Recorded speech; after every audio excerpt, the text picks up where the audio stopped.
ఈ దేశం అత్యంత సుందర దేశం. ఇక్కడి ప్రజలు చాలా ఫన్నీగా ఉంటారు. ఇండియన్ సాంగ్స్‌కి ఈ దేశ ప్రజలు బిగ్ ఫ్యాన్స్ అని చెప్పొచ్చు.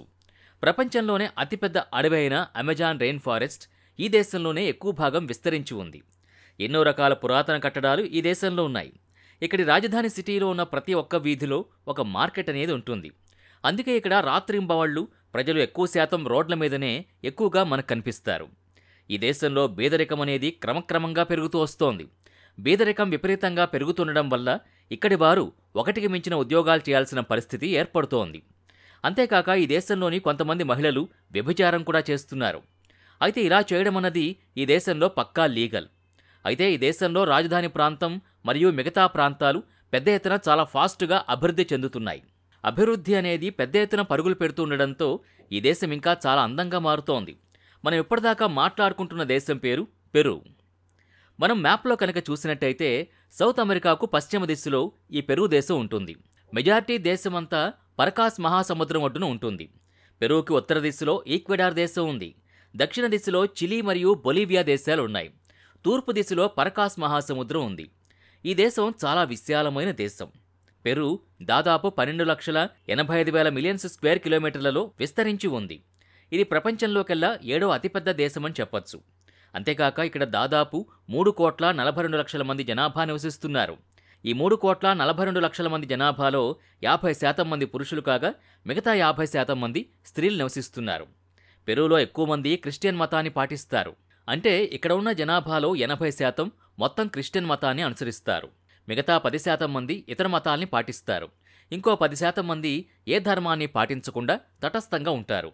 ఇక్కడి ప్రజలు స్పానిష్ భాష మాట్లాడతారు. స్పానిష్ భాష అనేది పెరు దేశం యొక్క అధికారిక భాష అని చెప్పొచ్చు. స్పానిష్ భాష మాత్రమే కాక ఐమేరా అనే ఇంకొక భాష కూడా గ్రామాల ప్రజలు మాట్లాడతారు. ఇక్కడ మనం చూస్తున్నది మాచుపీచు అనే కట్టడం. మాచుపీచు అనే ఈ ప్రాచీన కట్టడం అనేది చాలా ఫేమస్. ఇంకా మీకు అర్థమయ్యేలా చెప్పాలంటే రోబో సినిమాలోని కిలిమంజారో పాట అనేది ఈ మాచుపీచు వద్దే షూటింగ్ చేశారు. ఈ మాచుపీచు అనేది చాలా రహస్యమైన కట్టడంగా ఇప్పటికీ చరిత్రలో నిలిచిపోయి ఉంది. ఇది ఇండస్ పర్వతాల మీద ఉంది. దాదాపు 1438 నుంచి 1533 వరకు ఈ మాచుపీచులో ఎక్కువ మంది జనాభా నివసించేవారు. దాదాపు అమెరికాను ఇక్కడి నుంచే పాలించేవారంటే ఒకసారి అర్థం చేసుకోవచ్చు. ఈ మాచుపీచు అనేది దాదాపు 8,000 అడుగుల ఎత్తులో ఉంది. ఇక్కడ అతి ప్రాచీన కట్టడం కావడంతో దాదాపు అప్పటి నగరానికి సంబంధించిన అవశేషాలన్నీ ఇప్పటికీ ఇక్కడ మనకు కనిపిస్తూ ఉంటాయి. ఆ అవశేషాల్లో మందిరాలు, పెద్ద పెద్ద భవంతుల్ని మనం చూడొచ్చు. 1901 ప్రాంతంలో ఇరన్ బింగం అనే తాత్విక శాస్త్రవేత్త ఈ మాచుపీచుని మొట్టమొదటిసారిగా కనుగొన్నాడు. ఇక ఆ తర్వాత నుంచి ఈ మాచుపీచు కట్టడం అన్నది ప్రపంచవ్యాప్తంగా ప్రసిద్ధి చెందింది. ఆ తర్వాత యునెస్కో వరల్డ్ హెరిటేజ్ కట్టడంగా గుర్తించింది. ఇప్పుడు ఈ మాచుపీచు కట్టడం అన్నది ఇప్పుడు పెరులోని అత్యంత ఫేమస్ టూరిస్ట్ ప్లేస్గా నిలిచిపోయింది. అప్పట్లో ఇక్కడ నివసించేవారు దీనిపై ఆలుగడ్డలు ఇంకా ఇతర కూరగాయలు పండిస్తూ అద్భుతమైన రీతిలో వ్యవసాయం చేసేవారు. కేవలం రెయిన్ వాటర్ మీదనే ఆధారపడేవారు. రెయిన్ వాటర్ని సరిగ్గా ఉపయోగించుకునే ఉద్దేశంతో ఈ మాచుపీచు మీద కాలువల రూపంలో చెక్కారు. పెరులో ఎక్కువగా స్పానిష్ భాష మరియు స్పానిష్ సంస్కృతిని ఫాలో అవుతూ ఉంటారు. ఎందుకంటే 1533 నుంచి 1821 వరకు దాదాపు 3,000 సంవత్సరాలు స్పెయిన్ ఈ పెరు సామ్రాజ్యాన్ని పాలించింది. అందుకే స్పెయిన్ తాలూకు సంస్కృతి ఆనవాళ్లు ఇంకా ఈ పెరులో మనకు కనిపిస్తూ ఉంటాయి. ఆ తర్వాత జూలై 18, 1821 సంవత్సరంలో పెరుకి స్వాతంత్రం అనేది లభించింది. ఈ పెరు స్వాతంత్ర పోరాటాన్ని సౌత్ అమెరికా స్వాతంత్ర ఉద్యమంగా పేరు పెట్టారు. పెరుకి స్వాతంత్రం రావడానికి ప్రధాన కారణం జోస్ డెసెన్ మార్టిన్. ఇతను అర్జెంటీనాకు చెందిన వ్యక్తి. ఈ జోస్ డెసెన్ మార్టిన్ ఆధ్వర్యంలో పెరు స్వాతంత్ర పోరాటం అనేది ప్రారంభమైంది. ఈ జోస్ డెసెన్ మార్టిన్ తన సేనతో కలిసి పెరు స్వాతంత్ర పోరాటాన్ని ప్రారంభించారు.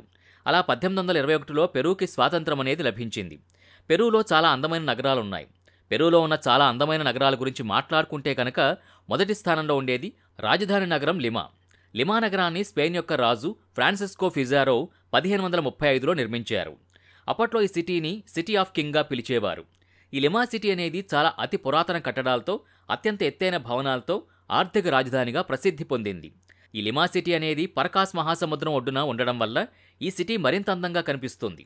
పెరు వ్యాపారాన్ని మొత్తం ఈ మహాసముద్రం ద్వారానే నిర్వహిస్తూ ఉంటుంది. తన అవసరాలకైనా లేక ఇతర దేశాల అవసరాలకైనా ఎగుమతులు దిగుమతులు మొత్తం ఈ పరకాస్ సముద్రం ద్వారానే జరుగుతూ ఉంటాయి. లిమా సిటీలో ఉన్న హిస్టారిక్ సెంటర్ అయిన లిమా క్యాథెడ్రల్ చర్చి 1988లో యునెస్కో ద్వారా గుర్తించబడింది. ఇటువంటి ఎన్నో పురాతన కట్టడాల వల్ల ఈ లిమా సిటీకి ప్రతి సంవత్సరం లక్షల్లో పర్యాటకులు పర్యటించడానికి వస్తూ ఉంటారు. ప్రస్తుతం పెరు అనేది ఇన్ఫ్రాస్ట్రక్చర్ డెవలప్ చేసుకోవడంలో అత్యంత ఫాస్ట్గా ఉంది. పెరు ప్రజలు ఎక్కువగా తినే వంటకం సెవిచే. ఈ సెవిచే డిష్ అనేది పెరు యొక్క నేషనల్ డిష్. ఈ సెవిచే డిష్ని ఫిష్, నిమ్మకాయలు, ఉల్లిగడ్డలు, ఇతర మసాలాలు వేసి తయారు చేస్తారు. ఈ వంటకం అనేది చాలా రుచిగా ఉంటుంది. ఈ డిష్ అనేది మనకి పెరు అంతటా దొరుకుతుంది. దాదాపు పెరులోని అన్ని రెస్టారెంట్స్లో మనకి ఈ డిష్ అనేది తప్పకుండా లభిస్తుంది. ఇది పెరు యొక్క కరెన్సీ. పెరు యొక్క కరెన్సీని సోల్ అని పిలుస్తారు. ఒక సోల్ అంటే ఇండియన్ రూపీస్లో 23 రూపాయలతో సమానం. పెరులో అత్యంత పెద్దదైన అమెజాన్ రెయిన్ ఫారెస్ట్ అనేది ఉంది. ఈ అమెజాన్ రెయిన్ ఫారెస్ట్లో దాదాపు 10,000 రకాల చెట్లు, దాదాపు 1000 రకాల పక్షులనేవి ఉన్నాయి. దాదాపు 2,000 రకరకాల జాతులకు చెందిన చేపలు కూడా ఉన్నాయి. వైల్డ్ లైఫ్కి సంబంధించి పెరుని ఒక ప్రత్యేక దేశంగా అందరూ చూస్తారు. పెరులో ఎక్కువగా పండే పంట ఆలు. పెరు నుంచే చాలా రకాల దేశాలకి ఆలు అనేది ఎగుమతి అవుతూ ఉంటుంది. ఇక్కడ దాదాపు 1-2 కాదు, 50 నుంచి 100 రకాల ఆలులనేవి పండుతాయి. మీరు షాక్ అయ్యే ఇంకొక విషయం ఏంటంటే ఆలు పండడం అనేది మొట్టమొదటగా ఇక్కడి నుంచే ప్రారంభమైంది. కేవలం ఆలులోనే కాదు, గోల్డ్ ప్రొడక్షన్లో కూడా పెరు అనేది ఫస్ట్ ప్లేస్లో ఉంది. ఇక ఎడ్యుకేషన్లో చూసుకుంటే మొత్తం సౌత్ అమెరికాతో పోలిస్తే పెరులోనే చాలా పెద్ద పెద్ద యూనివర్సిటీస్ ఉన్నాయి. అందుకే ఈ దేశంలో దాదాపు 95% వరకు చదువుకున్న వారే ఉన్నారు. పెరు ప్రజలు ఆటల మీద ఎక్కువగా ఆసక్తి చూపిస్తూ ఉంటారు. పెరు ప్రజలు ఎక్కువగా ఇష్టపడే ఆట ఫుట్బాల్. పెరు ఫుట్బాల్ మ్యాచ్ ఎప్పుడు జరిగినా ఈ దేశ ప్రజలందరూ ఒకటై తమ దేశపు ఫుట్బాల్ టీంని ఎంకరేజ్ చేస్తూ ఉంటారు. మీరు ఎక్కువగా రహస్యాన్ని ఛేదించాలనుకునే ప్లేస్కి వెళ్లాలని ఆసక్తిగా ఉంటే పెరు దేశం అనేది మీకు మంచి బెస్ట్ టూరిస్ట్ కంట్రీ అని చెప్పొచ్చు. పెరులో ఉండే అత్యంత రహస్యమైన ప్లేస్ ఏంటంటే నాజ్కా లైన్స్. ఈ నాజ్కా లైన్స్ని 200 BC 300 CEలో ఈ లైన్స్ని గీశారని చరిత్ర చెబుతోంది. అయితే ఈ లైన్స్ని ఏలియన్స్ గీశారు అనే ఒక వాదన బలంగా ఉండగా, ధార్మిక అవసరాల కోసం ఈ లైన్స్ని గీశారనేది ఇంకొక ప్రచారం బయటుంది. ఈ లైన్లు ఎంత పెద్దగా ఉంటాయంటే కేవలం పైనుంచి చూస్తేనే చాలా వరకు క్లియర్గా కనిపిస్తాయి. ఎందుకంటే ఇవి ఒక్కొక్క లైన్ అనేది దాదాపు 370 మీటర్ల పొడవు ఉంటుంది. అయితే ఈ లైన్స్కు సంబంధించిన రహస్యం గురించి ఇప్పటివరకు ఎవరికీ క్లారిటీ రాలేదు. అందుకే ఈ నాజ్కా లైన్స్ అనేవి ప్రపంచంలో ఉన్న అత్యంత రహస్యమైన విషయాల్లో ఒకటిగా ఉన్నాయి. పెరు ఎంతటి అందమైన మరియు పాపులర్ దేశమంటే ప్రతి సంవత్సరం దాదాపు 3.5 మిలియన్ టూరిస్టులు పెరు దేశంలో పర్యటించడానికి వస్తూ ఉంటారు. ఈ దేశానికి ఆదాయం అనేది 4 విధాలుగా వస్తుంది. మొట్టమొదటిగా మైనింగ్ నుంచి ఆదాయం అనేది వస్తుంది. ఆ తర్వాత బంగారు గనులనేవి పెరులో చాలా ఎక్కువ శాతం ఉన్నాయి. అందుకే గోల్డ్ ప్రొడక్షన్లో పెరు అనేది అతిపెద్ద ర్యాంకులో ఉంది. పెరులో కాఫీ, అంగూర్, ఆలు అనేవి ఎక్కువగా పండుతాయి. ఆ తర్వాత ఫిషింగ్ ఇండస్ట్రీ వల్ల పెరు దేశ ఆర్థిక వ్యవస్థకు పెద్ద ఎత్తున లాభం అనేది కలుగుతుంది. ఆ తర్వాత టూరిజం. ఈ దేశానికి టూరిజం వల్ల చాలా ఆదాయం అనేది వస్తుంది. ఈ అతిపెద్ద ఆయిల్ భాండాగారం కనుగొనడం వెనుక శాస్త్రవేత్తల కృషి ఎంతైనా ఉంది. ఇక అసలు విషయానికొస్తే భారత్ గత 10 సంవత్సరాలుగా స్వతంత్రంగా ఏ దేశం మీద ఆధారపడకుండా ఎదగడానికి ఉన్న అన్ని అవకాశాల్ని పరిశీలిస్తోంది. ఈ క్రమంలో కొన్ని అద్భుతమైన ఫలితాలనే వస్తున్నాయి. అందులో ఈ ఆయిల్ భాండాగారం బయటపడ్డమనేది ఒకటి. ఎందుకంటే ప్రస్తుతం మనం ఈ క్రూడ్ ఆయిల్ కొరకు రష్యా మీద, వేరే ఇతర అరబ్ దేశాల మీద అప్పుడప్పుడు ఆధారపడుతుండడం, అంతర్జాతీయంగా ధరలు హెచ్చుతగ్గులున్నప్పుడు మన దేశంలో ధరలు పెరగడం తగ్గడం అనేది జరుగుతూ ఉంది.